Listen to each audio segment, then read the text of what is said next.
¿Qué tal? ¿Cómo están todos? Muy buenas noches, bienvenidos y bienvenidas a esta edición de CNN Prime de domingo 27 de abril, el último domingo del mes de cara a lo que va a ser ya el próximo mes de mayo. Quédese con nosotros porque los vamos a estar informando, por supuesto, de todas las noticias nacionales y también de los principales temas internacionales. Vamos con los titulares.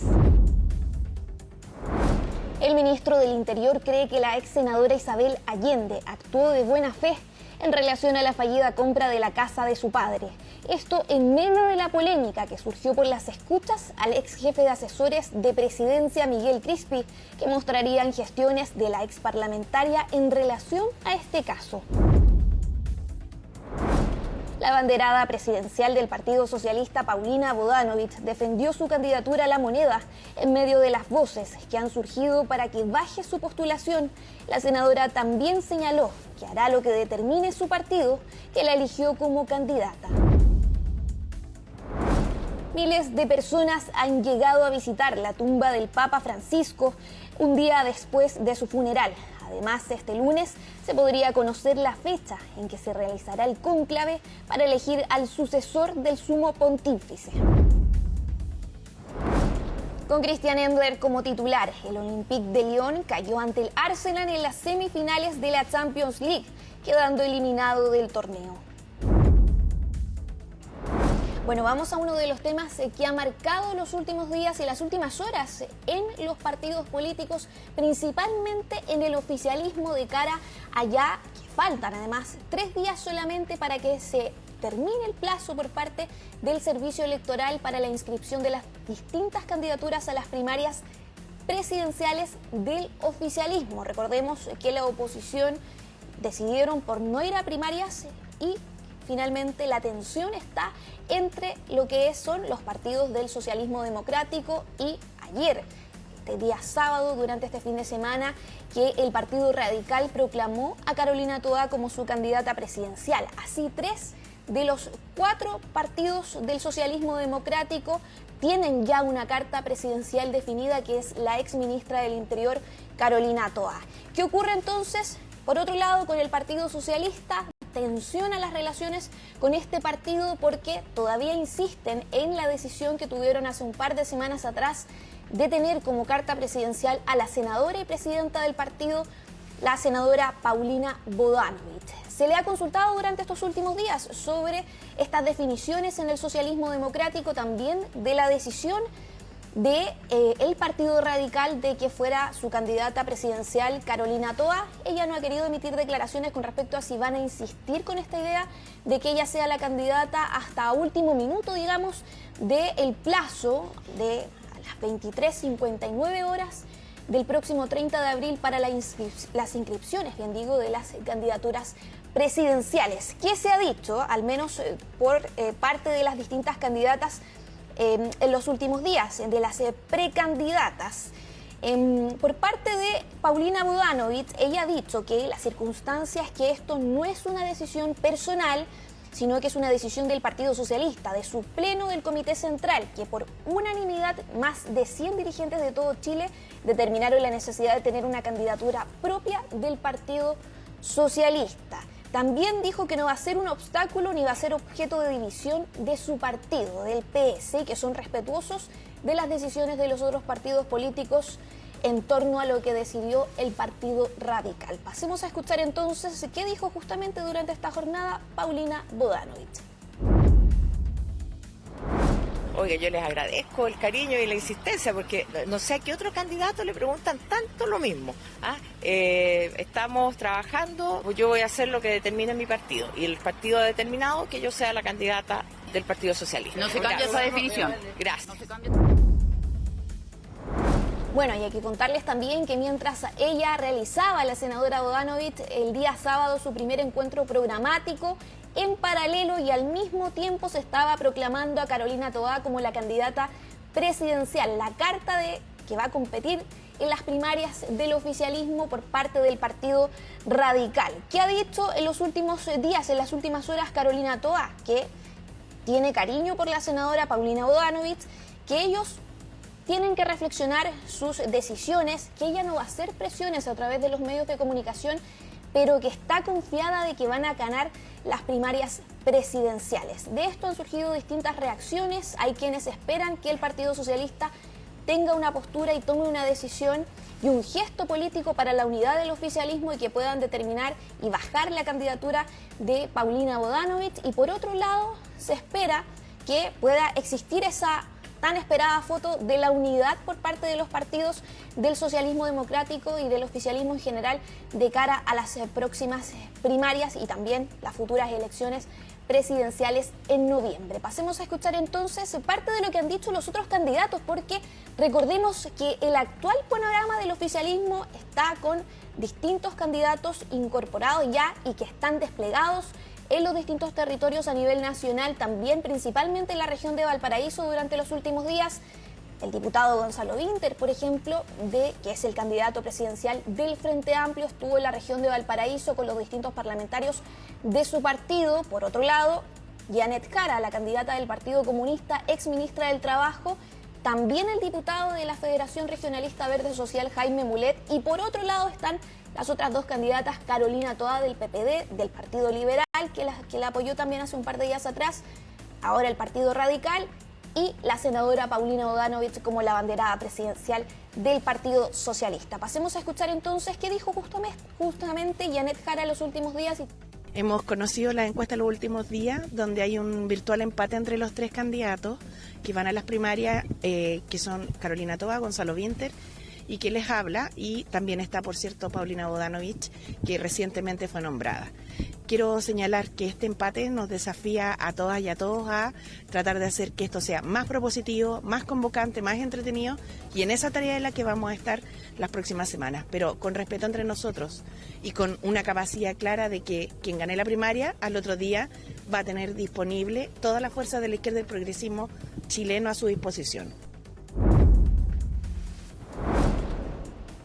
Bueno, ¿y qué ocurre en la oposición? En el otro lado de la vereda con las candidaturas presidenciales. Ha habido varias críticas a la candidatura y a la campaña de Evelyn Matei, la candidata de Chile Vamos, recordemos, y por otro lado también tensiones con algunos miembros del Partido Nacional Libertario, también del Partido Republicano, y con la llegada, recordemos, del exdiputado de Renovación Nacional, Diego Paulsen, como jefe de campaña de Evelyn Matei, que ha señalado en los últimos días y en las últimas horas Diego Paulsen, algo que ha generado varias reacciones en la oposición. Él ha dicho que tienen que demostrarle a Chile que son la única candidatura de derecha que puede gobernar el país. Y por otro lado también ha habido varias reacciones en torno a los últimos sondeos ciudadanos, como Pulso Ciudadano correspondiente al mes de abril, donde Evelyn Matei continúa liderando las preferencias, seguida por el candidato del Partido Republicano, José Antonio Kast. Esto pese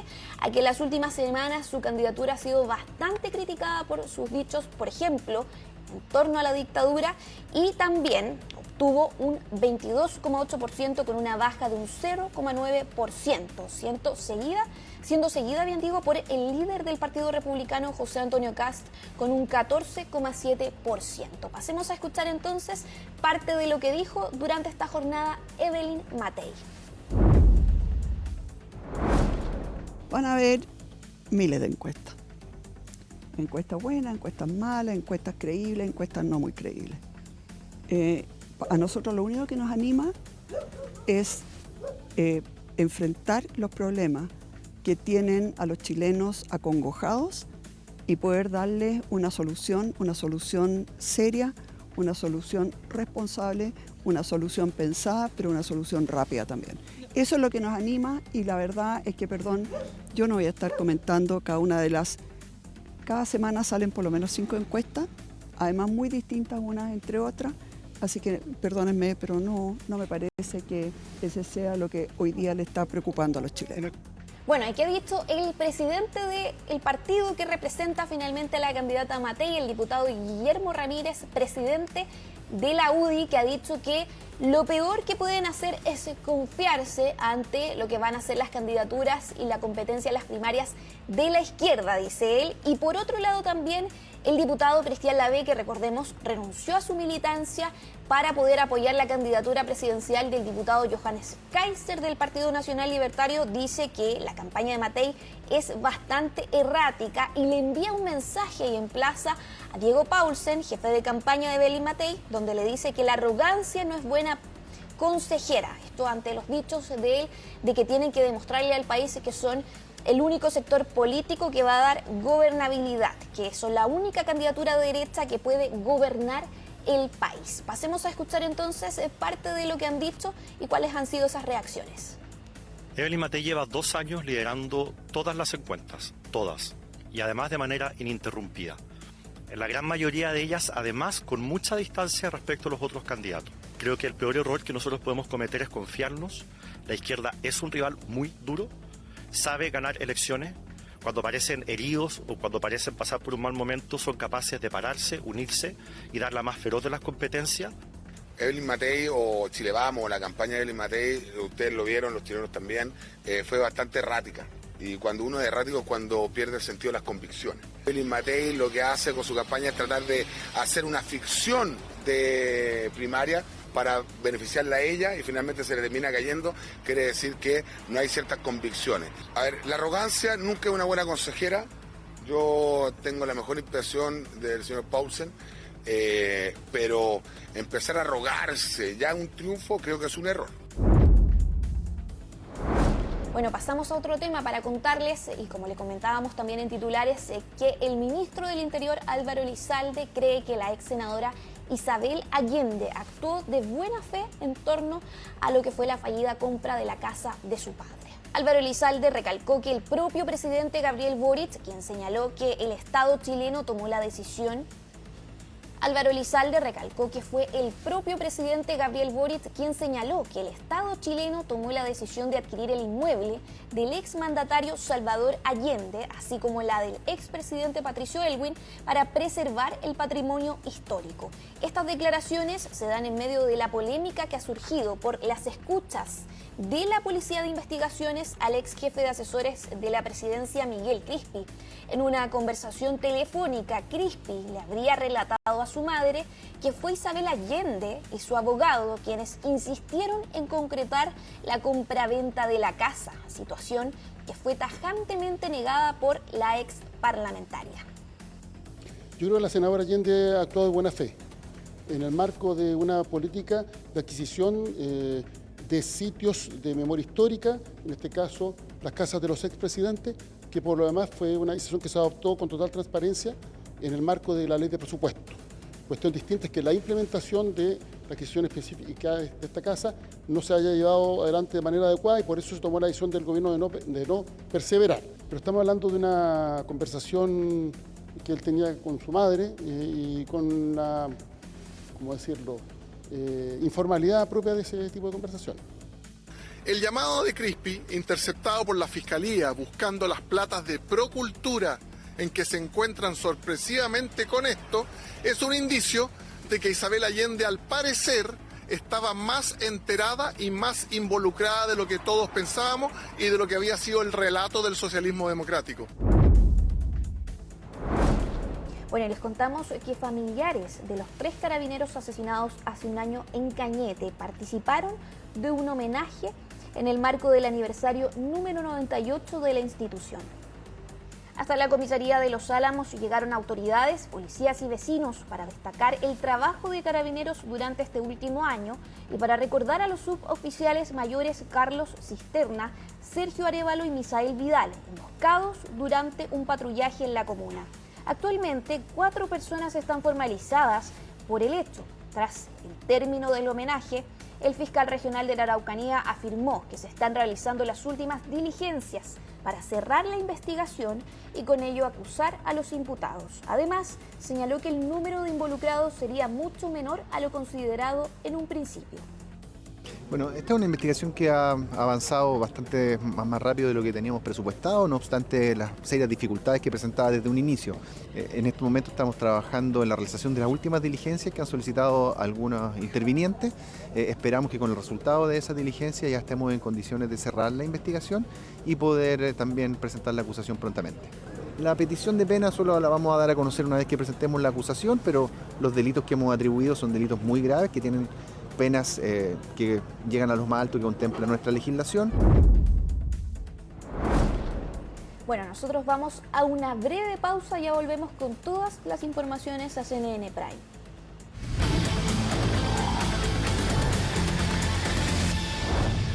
Bueno, volvemos con las informaciones para contarles que miles de personas han visitado la tumba del Papa Francisco tras lo que fue su funeral el día sábado. Vamos a tomar contacto con Federico Molina, quien nos va a contar todos los detalles de lo que ha ocurrido en el lugar.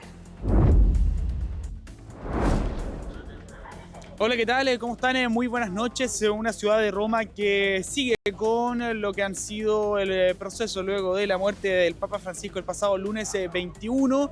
Hoy día, el primer día de los 9 decretados de luto, el Novendali, que se ha decretado desde la celebración del funeral del sumo pontífice que se desarrolló durante la jornada de ayer, precisamente en la Plaza de San Pedro, en donde concurrieron 250.000 personas y que finalmente estuvo el último adiós de quien fuera la cabeza de la iglesia durante los últimos 12 años. Precisamente durante esta jornada se vio el primer día de apertura de la Basílica de Santa María la Mayor, lugar escogido por el Papa Francisco y establecido expresamente en su testimonio para ser su lugar de descanso, precisamente en este lugar en donde se eligió un ataúd humilde respecto a los anteriores, uno que solamente constituía un solo cajón, el resto tenían 3 capas de diferentes materiales y precisamente la tumba del Papa Francisco sería lo más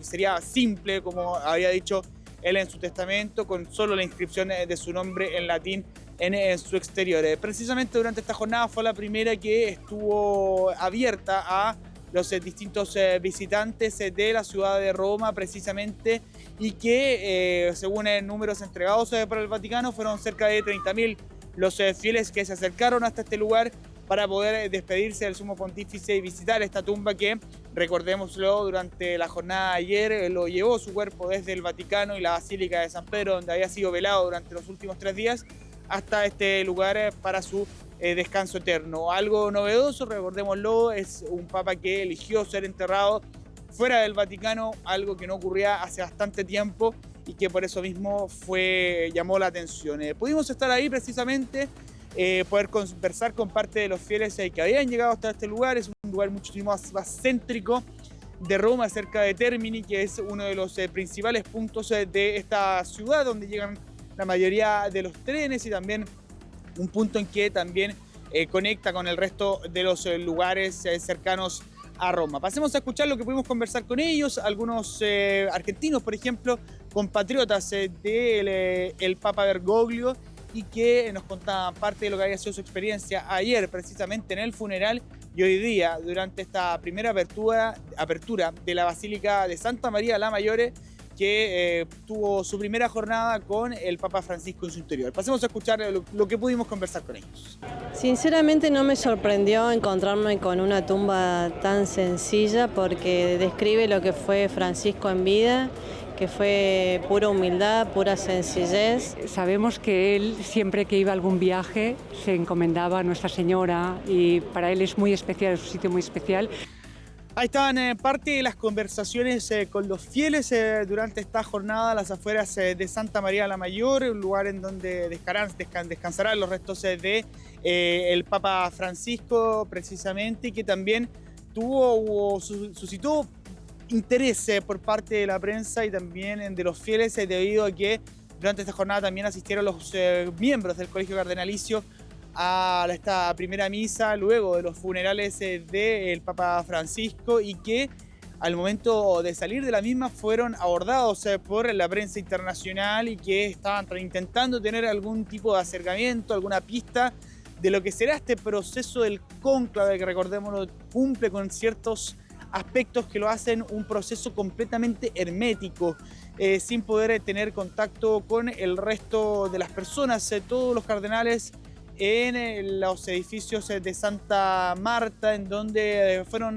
precisamente diseñados para este proceso de cónclave, que tiene como fin último elegir al próximo jefe superior, al próximo jefe máximo de la Iglesia Católica. Un cónclave que, como lo decíamos anteriormente, se dará luego de estos 9 días de luto decretados, y que se espera comience eso del 5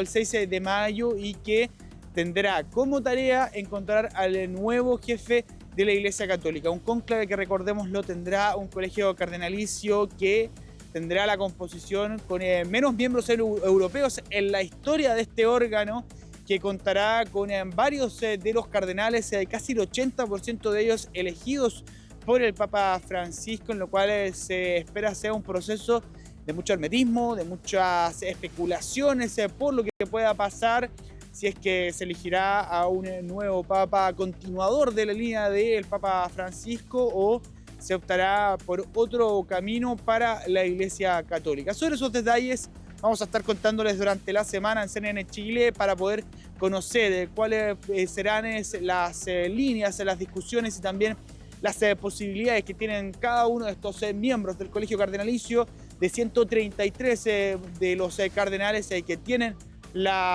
tendrán la tarea de elegir al nuevo sumo pontífice de la Iglesia Católica. Despedimos desde acá esta semana intensa por la muerte del Papa Francisco, y retomamos ya mañana, lunes 28 de abril, para seguir contándole todos los detalles desde aquí, el lugar de los hechos, desde Roma, sobre este proceso de cónclave que determinará al nuevo jefe de la Iglesia Católica. Bueno, cambiamos de informaciones para contarles que al menos 11 muertos dejó un atropello múltiple en la ciudad de Vancouver, en Canadá. Según la información entregada por la policía, durante la noche de este sábado, un hombre de 30 años habría ingresado por una vía principal de la ciudad a bordo de un vehículo con el cual atropelló a una multitud de personas que estaban congregadas conmemorando el Día del Lapu Lapu, una tradicional festividad filipina. Tras el hecho, en el cual se reportaron más de 20 heridos, el ocupante del automóvil fue detenido por las personas que estaban en el lugar mientras llegaba la policía, que posteriormente procedió a su arresto. Bueno, y pasamos a información deportiva para comentarles que el Olympique de Lyon de Christian Endler cayó ante el Arsenal en las semifinales de la Champions League. El conjunto francés perdió por 4-1 en el partido de vuelta, quedando eliminado del torneo. Fue una mala jornada para Tiani, que a los 5 minutos de partido sufrió un gol en contra tras un rebote de la pelota en su espalda. Luego, cuando terminaba el primer tiempo, Mariona Caldentey amplió el marcador a favor del Arsenal. El panorama para el Olympique de Lyon se complicó más en el complemento, donde recibió otros 2 goles. Ahora, el Arsenal jugará la final de la Champions League contra el Barcelona. Bueno, y este lunes se realizarán nuevas elecciones en el directorio de Blanco y Negro. Unas que se celebrarán tras la mayor tensión vivida en años en la concesionaria. ¿Seguirá Aníbal Mosa al mando de Colo-Colo? Lo vemos en el siguiente informe.